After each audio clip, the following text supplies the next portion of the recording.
మా తెలంగాణ. ముందుగా హెడ్లైన్స్ చూద్దాం. వందే మాతరం 150 ఏళ్ల ఉత్సవాలను ప్రారంభించిన ప్రధాని మోదీ. ఈ సందర్భంగా స్మారక నాణెం, పోస్టల్ స్టాంపును ఆవిష్కరించిన ప్రధాని. వందే మాతరం దేశ ఆత్మవిశ్వాసాన్ని పెంచుతుందని వ్యాఖ్య. దేశవ్యాప్తంగా ఏడాది పాటు కొనసాగనున్న వేడుకలు.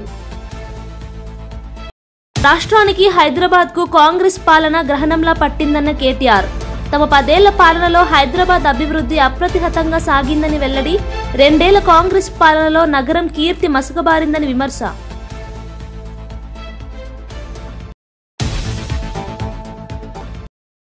సీఎం చంద్రబాబును కలిసిన క్రికెటర్ శ్రీచరణి, మిథాలీ రాజ్. ప్రపంచ కప్ గెలిచినందుకు శ్రీచరణికి శుభాకాంక్షలు తెలిపిన సీఎం. మహిళా క్రీడాకారులకు ఆదర్శంగా నిలిచారన్న చంద్రబాబు.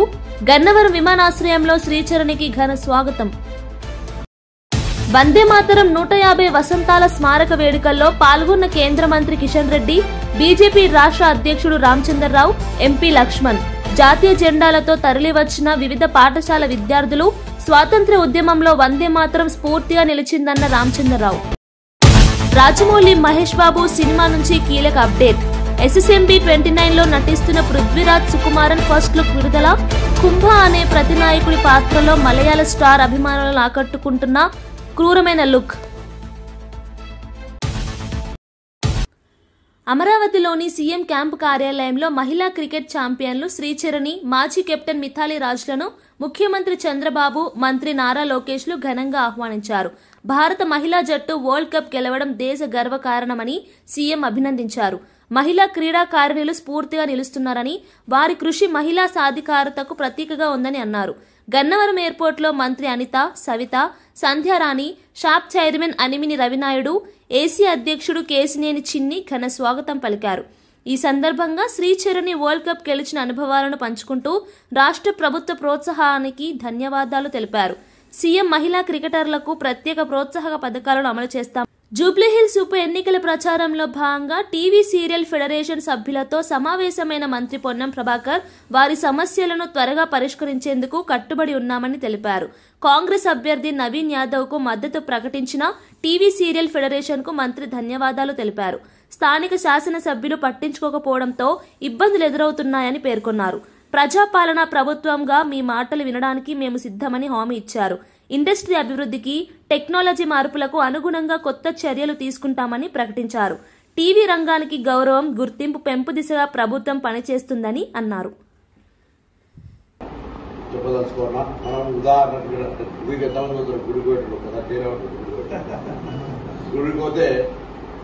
మనం నేరుగా దేవతతో మాట్లాడము. వాళ్ళ పూజారి మధ్యలో మన పేరు, గోత్రం చెప్తే పూజ చేస్తాం. ఎందుకు చెప్పినా అంటే, ప్రభుత్వం ఏదైనా ఉండదు, కాంగ్రెస్ ఉండదు, ఇంకొక ప్రభుత్వం ఉన్నా, ప్రభుత్వం పెద్దల దగ్గరికి ఈ సమస్యను తీసుకోవాల్సినటువంటి స్థానిక శాసనసభ్యులు పట్టించుకొని ఉంటే ఈ సమస్య ఇప్పటిదాకా వచ్చేది కాదనేటువంటి నా ఇప్పుడు ఈ సమస్యలు తెలిసి మీ కళ్ళ ముందర ఎదిగిన పిల్లవాడు, వాళ్ళ కళ్ళ ముందర మీరు చూసినటువంటి వ్యక్తి, వారి తండ్రి, ఇవన్నీ వ్యవహారాలకు సంబంధించిన విషయం మీకు కొత్తగా చెప్పాల్సి ఉంది. సమస్య గురించి నాన్నగారు చెప్పినారు. తప్పకుండా నేను కూడా మిమ్మల్ని నాన్నగారు ఎలక్షన్ ముందర నేను అవకాశం తీసుకుంటున్నా అనేది కాదు. నేను కూడా ప్రభుత్వం ఏర్పడతా 3 నెలల ఏర్పడ్డప్పటికి నేనే ఇన్ఛార్జి మంత్రి హైదరాబాద్. అడగంది అమ్మాయిని అన్నం పెట్టదు. మీరే టీవీలో చెప్తారు అప్పుడు సీనియర్ వల్ల డైలాగ్. మరి అడగద్దు అమ్మాయిని పెట్టాలని మీరు ఎప్పుడు అడగగానే పోతుంది. మీరు వచ్చి ఎప్పుడన్నా అడిగి ఇన్ఛార్జి మంత్రిని మరి సమస్య ఉంది మాది పరిష్కరించాలని అడిగారు. ఎప్పుడు చెప్పలేదు. చెప్తుంటే మా ప్రభుత్వం ప్రజాపాలన ప్రభుత్వం, ఒక మీరు చెప్పింది విని మాత్రమే మీరు వినము అనుకున్నటువంటి మనస్తత్వం ఉన్న పార్టీ కాదు కాంగ్రెస్ పార్టీ. బేసిక్ గా కాంగ్రెస్ పార్టీ అందరూ బాగుండాలని కోరుకునేటువంటి దేశంలో ఉన్న ఏకైక రాజకీయ పార్టీ కాంగ్రెస్ పార్టీ. నేను గొప్ప అట్లా మీరు ఎక్కడైనా చూడండి, ఏదైనా సంస్కరణ, ఏదైనా చారిత్రాత్మక నిర్ణయం, ఏదైనా మార్పు తీసుకుంటే కాంగ్రెస్ పార్టీ ప్రభుత్వాలే తీసుకుంటాయి. కాంగ్రెస్ పార్టీ ప్రభుత్వాలే అంత ఉదారంగా కార్యక్రమాలు చేపట్టగలిగినది. ఇది ఒక యథార్థమైనటువంటి విషయం. ఇప్పుడు ఇక మీరు టీవీ ఇండస్ట్రీ గురించి మీరు అడిగే అవసరం లేదు. అన్న చెప్పినట్టుగా సినిమాలకు సంబంధించినటువంటి నాలుగు 8 ఏళ్ళు అసలు అంటే I'm not negative for film, but public ఉన్నటువంటి టైంలా అటు ఇటు తిరిగా ఎక్కడో కూర్చొని టీవీ చూస్తూ ఉన్నాడు తప్ప పోయి ఇంటికాడ సినిమాకి పోయేటోళ్ళు సంఖ్య పూర్తిగా అదేదో అత్యద్భుతమైన సినిమా అయితే ప్రత్యేకించి వాళ్ళని పోయేటువంటి పరిస్థితులు, లేకపోతే టీనేజ్ పిల్లలు ఉండడం కొంతమంది టైం పాస్ కొరకు గర్ల్ ఫ్రెండ్ తీసుకోవడం, లేకపోతే ఇంకేదో తీసుకురా పోయే పరిస్థితి తప్ప ఎవరి ఆ సినిమాకు అన్నారు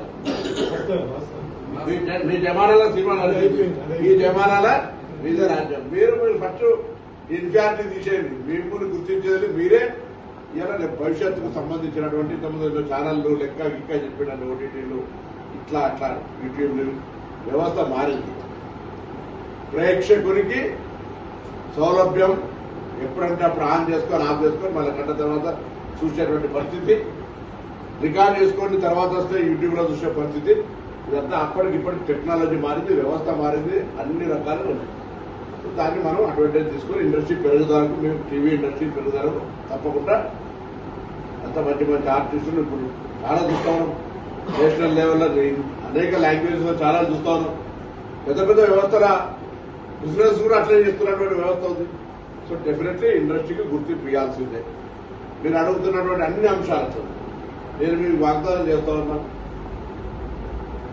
దేవుడికి భక్తునికి మధ్య పూజారి, ప్రభుత్వానికి మీ సమస్యల మధ్యలో శాసనం. జూబ్లీహిల్స్ ద్వారకా నగర్ లో జరిగిన గౌడ కులస్తుల సమ్మేళనంలో పాల్గొన్న మధ్యాష్కి గౌడ్ పేద గౌడ కులస్తులకు కాంగ్రెస్ అండగా ఉంటుందని తెలిపారు.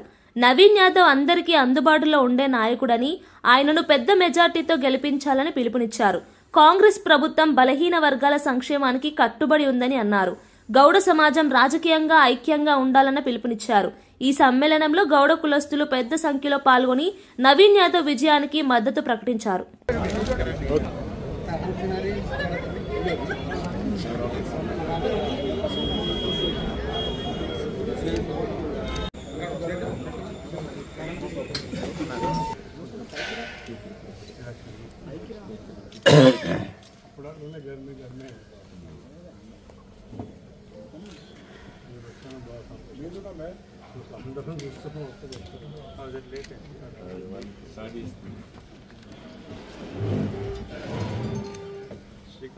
బలహీన వర్గాలకు సంబంధించిన వ్యక్తులందరూ కూడా ఎస్సీ, ఎస్టీ, బీసీ, మైనార్టీ వర్గాలు ముఖ్యంగా మాకు పార్టీ ఎప్పుడు అంటూ ఉంటుంది, మీకు టికెట్ ఇస్తే గెలవరంటారు.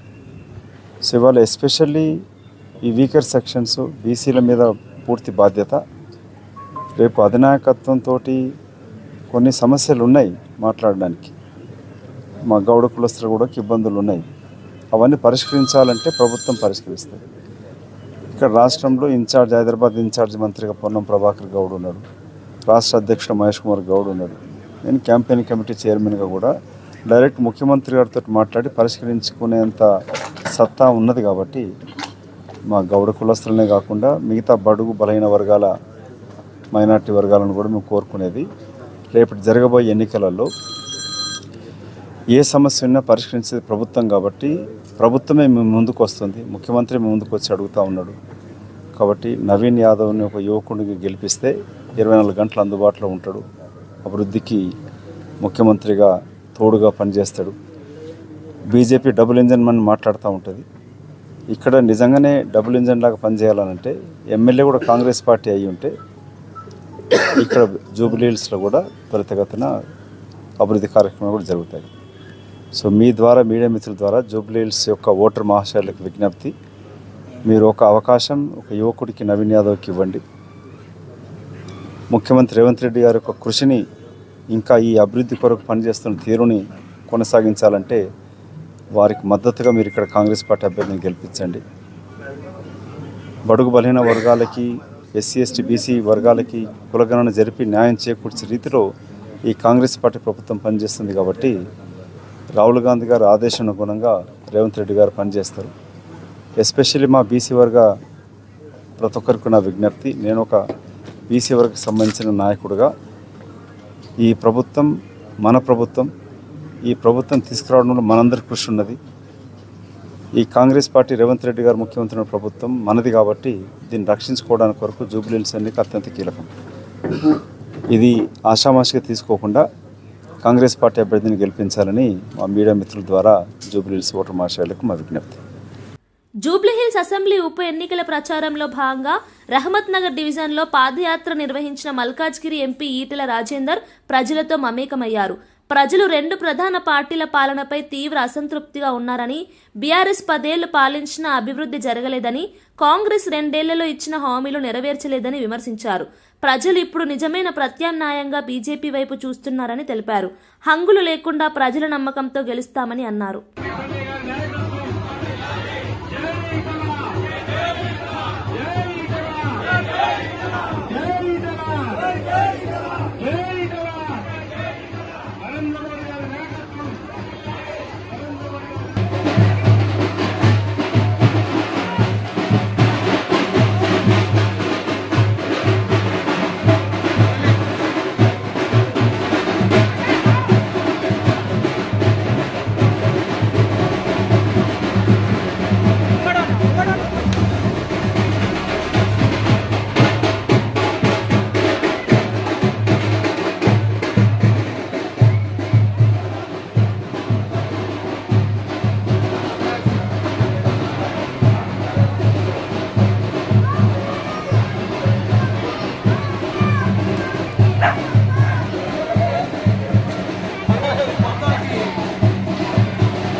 ఆరేడు రోజులుగా నేను ప్రచారంలో ప్రత్యక్షంగా ఉన్నా.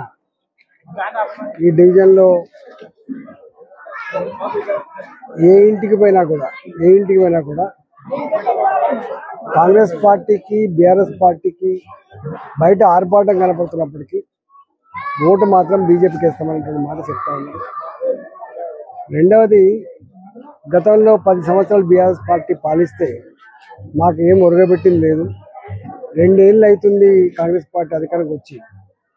ఇచ్చిన హామీలు ఎక్కడ కూడా అమలు జరగట్లేదు. మహిళలకు 2500 రూపాయలు నెలకి ఇస్తా అని చెప్పిండు, చదువుకునే అమ్మాయిలకు స్కూటీ ఇస్తా అని చెప్పిండు, చదువుకునే విద్యార్థులకు కార్డు ఇస్తా అని చెప్పిండు. ఇట్లా అనేక హామీలు ఇచ్చిండు. పెన్షన్లు కూడా ఇప్పటికి ఇవ్వాలి. 2 సంవత్సరాలు గడిచినప్పటికి కూడా వయసు మీద పడ్డ వాళ్ళకు పెన్షన్లు కానీ, భర్త చనిపోయిన వాళ్ళకి కానీ ఇక్కడ ఇవ్వట్లేదు. అందువల్ల 2 సంవత్సరాలు చూసినాం. మాటలు కోటలు దాటినే రేవంత్ రెడ్డి కానీ కాళ్ళు తంగేలు దాటన్నట్టుగా ఎక్కడేసినా కూడా ఇక్కడనే ఉన్నటువంటి భావన ఉంది. అందుకని మోడీ గారికే ఓటేస్తాం, బీజేపీకే ఓటేస్తాం.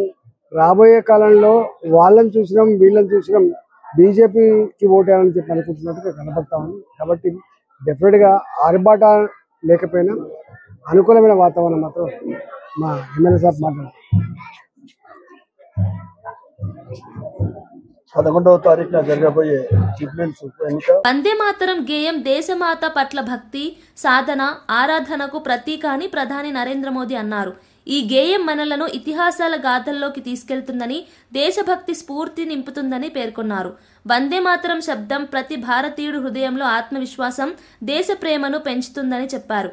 వందే మాతరం ఒక స్వప్నం, ఒక సంకల్పం, ఒక మంత్రం అని వివరించారు. దేశ ఐక్యతకు ఈ గీతం స్ఫూర్తిదాయకమని చెప్పారు. యువత ఈ గేయంలోని భావనను ఆచరణలో పెట్టాలని పిలుపునిచ్చారు. और हमारे भविष्य को ये नया हौसला देता है कि ऐसा कोई संकल्प नहीं जिसकी सिद्धि न हो सके, ऐसा कोई लक्ष्य नहीं जो हम भारतवासी पा न सके।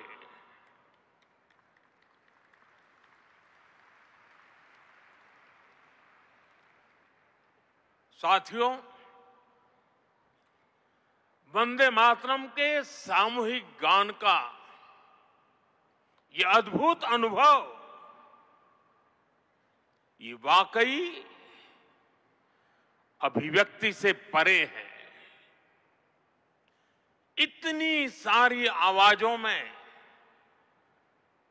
एक लय, एक स्वर, एक भाव, एक जैसा रोमांच, एक जैसा प्रवाह, ऐसा तारतम्य, ऐसी तरंग, इस ऊर्जा ने हृदय को स्पंदित कर दिया है।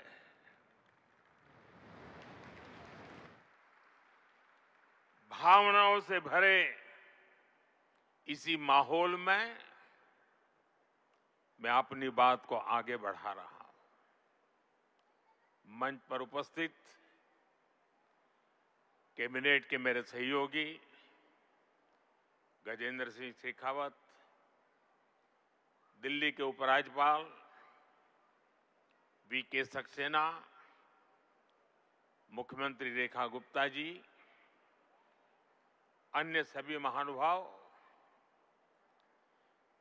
भाई और बहनों, आज हमारे साथ देश के सभी कोने से लाखों लोग जुड़े हुए हैं। मैं उनको भी సంగారెడ్డి జిల్లా పరిషత్ బాలికల పాఠశాలలో వందే మాతరం గేయం 150వ వార్షికోత్సవం ఘనంగా జరిగింది. జిల్లా కలెక్టర్ ప్రావీణ్య విద్యార్థులతో కలిసి సామూహికంగా వందే మాతరం ఆలపించారు. ఈ గీతంలోని ప్రతి పదం దేశభక్తి, ఐక్యత, సౌభ్రాతృత్వానికి ప్రతీక అని పేర్కొన్నారు. విద్యార్థులు ప్రతిరోజు పాఠశాలలో ఈ గీతాన్ని ఆలపించి దేశ సేవా స్ఫూర్తిని పెంపొందించాలని సూచించారు. విద్యార్థుల్లో క్రమశిక్షణ, దేశభక్తి భావనలు బలపడాలని ఆకాంక్షించారు. కార్యక్రమంలో డిఈఓ వెంకటేశ్వర్లు, ఉపాధ్యాయులు, విద్యార్థులు ఉత్సాహంగా పాల్గొన్నారు.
పిల్లలందరికీ కూడా వెరీ గుడ్ మార్నింగ్. ఈరోజు మనము 150 years of national song of India Vande మాతరంని కొమెమరేట్ చేసుకుంటున్నాము. రోజు మనం నేషనల్ యాంథమ్ పాడుతూ ఉంటాము, కొన్ని స్కూల్స్లో నేషనల్ సాంగ్ అనేది కూడా మీరు రోజు పాడుతూ ఉన్నారు. కానీ ఈరోజు ఎవరైతే దాన్ని క్రియేట్ చేశారో బంకిం చంద్ర చటర్జీ గురించి గుర్తు చేసుకుంటూ, అలానే నేషనల్ సాంగ్లో ఏవైతే వర్డ్స్ ఉన్నాయో వందే మాతరం అంటే there is one country, unity of the country అనేది ఎంఫసైజ్ అవుతూ ఉంటుంది. సో అది అందరూ కూడా మనం చదువుకుంటూ ఉంటాము. బట్ ఈరోజు let us remember all of it once again and participate in this together. And I'm very happy to be in your school today. I think చాలా వర్క్స్ ఉన్నాయి. నేను దీని తర్వాత మీరు క్లాసెస్కి వెళ్ళిన తర్వాత come and interact with you in your classrooms also. Thank you. రాష్ట్రంలో కాంగ్రెస్ ప్రభుత్వంపై బీఆర్ఎస్ వర్కింగ్ ప్రెసిడెంట్ కేటీఆర్ మరోసారి తీవ్ర విమర్శలు గుప్పించారు. రాష్ట్రానికి, ప్రత్యేకంగా హైదరాబాద్ నగరానికి పట్టిన గ్రహణం వీడాలంటే మళ్లీ కేసీఆర్ పాలన రావాలని ఆయన ఆకాంక్షించారు. ఈ మేరకు ఈరోజు తన ఎక్స్ ఖాతాలో ఓ ఆసక్తికర పోస్ట్ చేశారు. 2014 నుంచి 2023 వరకు కేసీఆర్ నాయకత్వంలో హైదరాబాద్ అభివృద్ధి అప్రతిహతంగా కొనసాగిందని కేటీఆర్ గుర్తు చేశారు. వందే మాతరం గేయం దాని సందర్భంగా అందరికీ శుభాకాంక్షలు తెలియజేస్తూ, మరి ఇప్పుడే నరేంద్ర మోదీ గారి ఒక ప్రసంగం మనం విన్నాము. వందే మాతరం ఒక మహత్వం తెలుసుకున్నాము. నేను ఒకటే కోరుతా ఉన్నాను, ఇక్కడ ఉన్నటువంటి చిన్నారులకు కానీ ఈ రాష్ట్ర యువత మనం వందే మాతరం అనేటటువంటి ఒక మహత్వాన్ని మనం తెలుసుకోవాలి. ఏ విధంగా అయితే వందే మాతరం మన దేశ స్వాతంత్రం కోసం ఒక చింగారిగా మారి, ఒక స్పార్క్గా మారి, ఒక స్వాతంత్రం కోసం మనం పోరాడేటటువంటి ఒక ప్రేరణని మనం ఇచ్చినటువంటి గేయాన్ని మనం ప్రతిరోజు మనం దాన్ని స్మరించాల్సిన అవసరం ఉన్నది. కాబట్టి మనం ఇంతకుముందు మోదీ గారు చెప్పారు, ఆ రోజుల్లో మనం కలిసినప్పుడు అభివందన చేసుకునేదే వందే మాతరం అని. ఆ వందే మాతరం అనేటటువంటి ఒక ప్రేరణ మన భారతీయుల్లో, మన ఒక భావి తరంలో ఉండాలని చెప్పేసి కోరుతూ ఈ 150 సంవత్సరం పూర్తి చేసిన వందే మాత్రం గేయ సందర్భంగా మీ అందరికీ మరొకసారి శుభాకాంక్షలు తెలియజేస్తూ ఆ 10 ఏళ్లలో ఐటీ, ఫార్మా సహా అన్ని రంగాలు వేగంగా అభివృద్ధి చెందాయని తెలిపారు. యువతకు ఉద్యోగ, ఉపాధి అవకాశాలు వెల్లువెత్తాయని, శాంతి భద్రతల పరిరక్షణ నుంచి పర్యావరణ పరిరక్షణ వరకు ప్రతి అంశంలోనూ తమ ప్రభుత్వం అద్భుతంగా పనిచేసిందని పేర్కొన్నారు. ఆ అభివృద్ధి ఫలాలు నగరంలోని ప్రతి పౌరుడికి అందాయని, హైదరాబాద్ కీర్తిని ప్రపంచవ్యాప్తంగా నిలబెట్టామని ఆయన కొనియాడారు. జై కొట్టినామో మళ్ళీ ఒకసారి అదే రకమైన ఫలితం రాబోతున్నది అనడానికి ఈ జన ప్రభంజనమే దానికి నిదర్శనం అని చెప్పి నేను మీకు విజ్ఞప్తి చేస్తా ఉన్నా. దయచేసి ఇక్కడికి వచ్చిన మా ఆడబిడ్డలు, అన్నదమ్ముళ్ళు అందరూ ఆలోచించాలని చెప్పి నేను కోరుతా ఉన్నా. హైదరాబాద్ మహానగరం ఒక అమ్మ లాంటి నగరం. అందరికీ అన్నం పెట్టే అమ్మ హైదరాబాద్. అందరికీ కల్పతరువు లాంటి నగరం. కులం ఏదైనా కావచ్చు, మతం ఏదైనా కావచ్చు, ప్రాంతం ఏదైనా కావచ్చు, ఉత్తర భారతదేశం నుంచి వచ్చిన వాళ్ళు కావచ్చు, దక్షిణ భారతదేశం నుంచి వచ్చిన వాళ్ళు కావచ్చు, ఎక్కడ బీజేఆర్ గారి నాయకత్వంలో ప్రతి ఎండాకాలం అక్కడ మన హెచ్ఎండబ్ల్యూ జలమండలి కార్యాలయం ముంగట ధర్నాలు, ఖాళీ కుండలు, ఖాళీ బిందెలు, లొల్లి ఆగమాగం ఉంటుండే ఆనాటి పరిస్థితి. మరి ఆనాటి నుండి 2014లో ఒక అప్పుడే పుట్టిన బిడ్డను ఎట్లా అయితే పద్ధతిగా పెంచుతామో ఆ పద్ధతుల్లో మరి కేసీఆర్ గారి నాయకత్వంలో ఒక పుట్టిన బిడ్డను, చంటి బిడ్డను ఎట్లా సాకుతారో ఆ పద్ధతుల్లో ఒక్కొక్కటిగా సమస్యలు పరిష్కారం చేసుకుంటూ వచ్చినాం. సంవత్సరం లోపలనే కరెంటు సమస్య శాశ్వతంగా తీర్చి 24 గంటలు రెప్పపాటు కరెంటు పోని పరిస్థితి తెచ్చింది కేసీఆర్ గారి నాయకత్వమా కాదా ఒక్కసారి గుర్తు తెచ్చుకోవాలని చెప్పి నేను కోరుతా ఉన్నా. ఇన్వర్టర్లు మాయమైనాయి, జనరేటర్లు మాయమైనాయి. కరెంటు లేని పరిస్థితి నుంచి సమృద్ధిగా కరెంటు ఉండే కాడికి తీసుకొని వచ్చినాం. తద్వారా పరిశ్రమలకు ఇబ్బంది లేకుండా చేసుకున్నాం. కార్మికులకి 3 పూటల మరి బ్రహ్మాండంగా అన్నం. హైదరాబాద్ లో వందే మాతరం గీతానికి 150 సంవత్సరాలు పూర్తయిన సందర్భంగా నిర్వహించిన వేడుకల్లో కేంద్ర మంత్రి కిషన్ రెడ్డి, రాష్ట్ర అధ్యక్షుడు రామచంద్రరావు, ఎంపీ లక్ష్మణ్ పాల్గొన్నారు.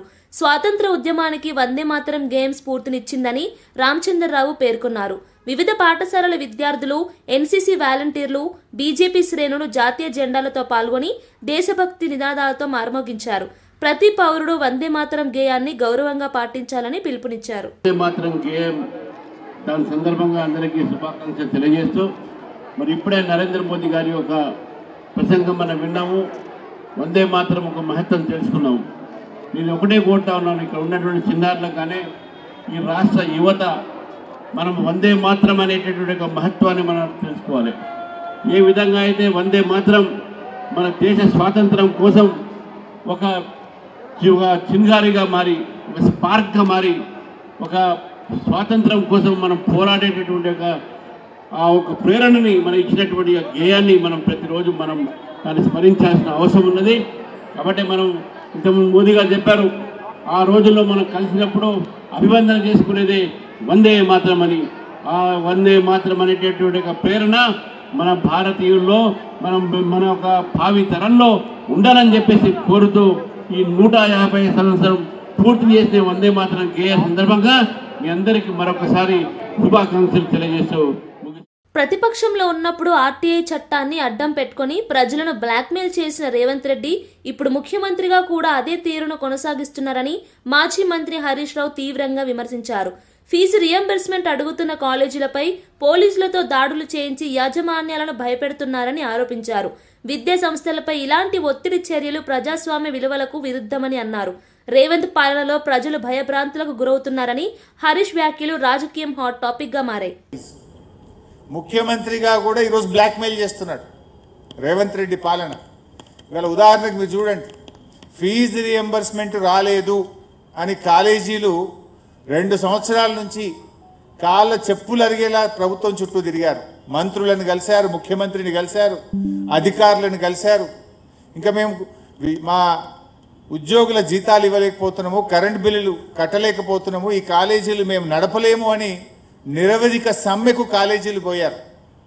నిరవధిక సమ్మెకు పోతే ఆ కాలేజీల మీద విజిలెన్స్ దాడులు చేపిస్తున్నాడు రేవంత్ రెడ్డి.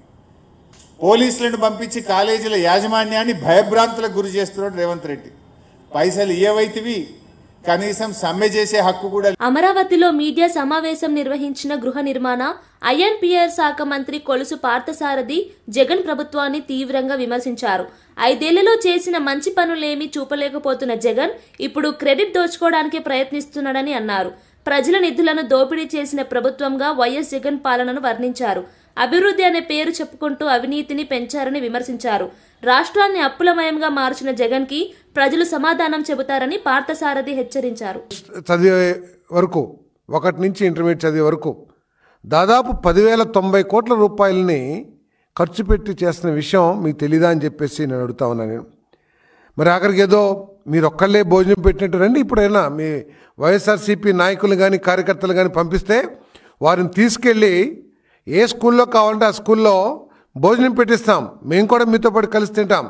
ఏంటో మీ బాధ ఏంటో, మీ కడుపు మంట ఏంటో చెప్తే క్షేత్రంలోనే చెప్తే అర్థమవుతుందని చెప్పేసి కూడా నేను సందర్భంగా తెలియజేస్తాను. ఎంత నిస్సిగ్గంటే మీరిచ్చే చిక్కీల్లో, మీరిచ్చే కోడిగుడ్లలో దాదాపు 200 కోట్ల అవినీతి జరిగినట్లు. ఏపీ కమ్మ కార్పొరేషన్ చైర్మన్ నాదెండ్ల బ్రహ్మం చౌదరి అమరావతిలో మీడియా సమావేశంలో మాట్లాడుతూ యువత భవిష్యత్తును నాశనం చేయడమే జగన్ ప్రభుత్వ లక్ష్యమని అన్నారు. ఉద్యోగ నియామకాలు నిలిచిపోయాయని, విద్యా వ్యవస్థ కూలిపోతోందని విమర్శించారు. విద్యార్థుల కళల్ని పగలగొట్టే విధంగా ప్రభుత్వం వ్యవహరిస్తోందని ఆవేదన వ్యక్తం చేశారు. యువత మోసం పాలై నిరాశలో ఉన్నారని, ఈ ప్రభుత్వానికి ప్రజలు గుణపాఠం చెబుతారని హెచ్చరించారు. ప్రజల భవిష్యత్తు కోసం కాంగ్రెస్ కట్టుబడి ఉందని తెలిపారు. యువతకి విశ్వవిద్యాలయాలలో కొంతమందికి సప్లై చేస్తూ పట్టుపడ్డ విషయం అందరికీ తెలుసు. మరి ఒక పక్కన వైఎస్ఆర్సీపీలో విద్యార్థి నాయకులు, అదేవిధంగా యువజన నాయకులు కేజీలకి కేజీలు, క్వింటాళ్ళు మత్తు పదార్థాలు, డ్రగ్స్, అదేవిధంగా గంజాయితో దొరుకుతూ ఉంటే నిన్నటికి నిన్న వైఎస్ఆర్సీపీ పార్టీ జగన్మోహన్ రెడ్డి మరి తాడేపల్లి ప్యాలెస్లో డ్రగ్స్ మీటింగ్ పెట్టాడు. దానికేమో స్టూడెంట్స్ మీటింగ్ అని చెప్పేసి పేరు పెట్టాడు. నిజంగా నిన్న జరిగినటువంటి మీటింగ్ అది డ్రగ్స్ మీటింగ్, స్టూడెంట్స్ మీటింగ్ కాదు.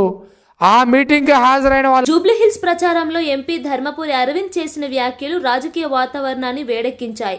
రాష్ట్ర అధ్యక్షుడు రామచంద్రరావుపై వ్యంగ్యంగా వ్యాఖ్యానిస్తూ మీరు చేసిన ప్రచారం కంటే నా సోషల్ మీడియా ప్రచారమే ఎక్కువ అని అన్నారు. హైకమాండ్ కి ఫిర్యాదు చేయవద్దంటూ చురకలు అంటించారు. నిజామాబాద్ ప్రమాణాలు మాకు తెలుసని వ్యాఖ్యలు జూబ్లీహిల్స్ రాజకీయాల్లో చర్చనీయాంశమయ్యాయి. అరవింద్ వ్యాఖ్యలతో పార్టీ అంతర్గతంగా ఉద్రిక్తతలు తలెత్తాయి.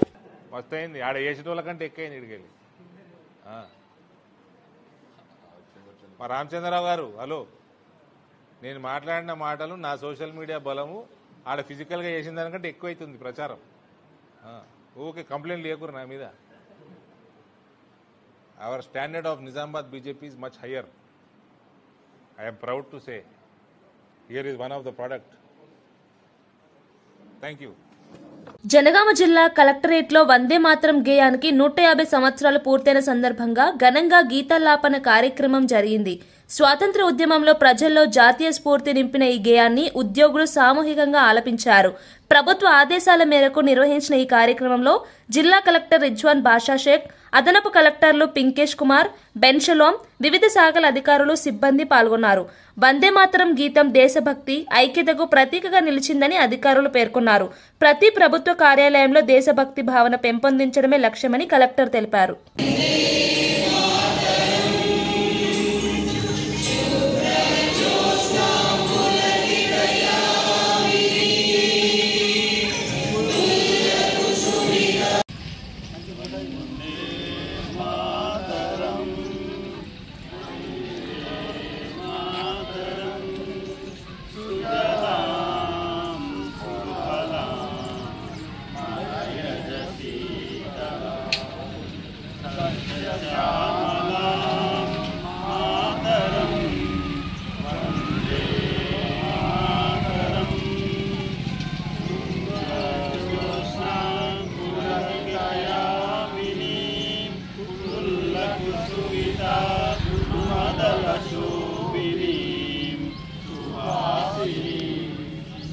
సురవాసిని సుఖదాం వరదాం మాతరం వందే మాతరం వందే మాతరం.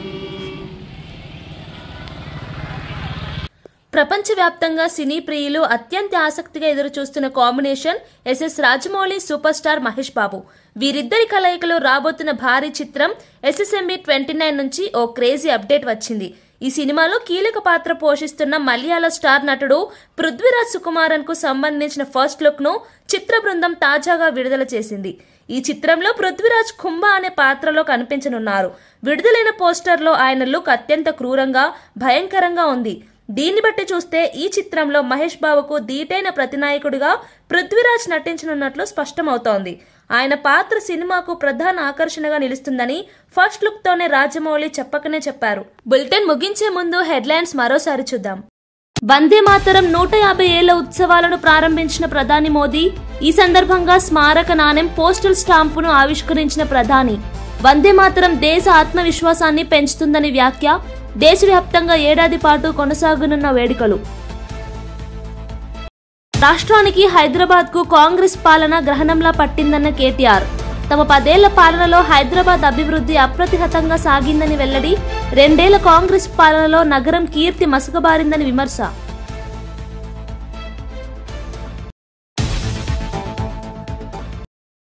సీఎం చంద్రబాబును కలిసిన క్రికెటర్ శ్రీచరణి, మిథాలీ రాజ్. ప్రపంచ కప్ గెలిచినందుకు శ్రీచరణికి శుభాకాంక్షలు తెలిపిన సీఎం. మహిళా క్రీడాకారులకు ఆదర్శంగా నిలిచారన్న చంద్రబాబు. గన్నవరం విమానాశ్రయంలో శ్రీచరణికి ఘన స్వాగతం. వందే మాతరం 150 వసంతాల స్మారక వేడుకల్లో పాల్గొన్న కేంద్ర మంత్రి కిషన్ రెడ్డి, బీజేపీ రాష్ట్ర అధ్యక్షుడు రామచంద్రరావు, ఎంపీ లక్ష్మణ్. జాతీయ జెండాలతో తరలివచ్చిన వివిధ పాఠశాల విద్యార్థులు. స్వాతంత్ర్య ఉద్యమంలో వందే మాతరం స్ఫూర్తిగా నిలిచిందన్న రామచంద్రరావు. రాజమౌళి మహేష్ బాబు సినిమా నుంచి కీలక అప్డేట్. SSMB 29లో నటిస్తున్న పృథ్వీరాజ్ సుకుమారన్ ఫస్ట్ లుక్ విడుదల. కుంభ అనే ప్రతినాయకుడి పాత్రలో మలయాళ స్టార్ అభిమానులను ఆకట్టుకుంటున్న క్రూరమైన లుక్. ఇవి బులెటిన్ విశేషాలు. చూస్తూనే ఉండండి మా తెలంగాణ.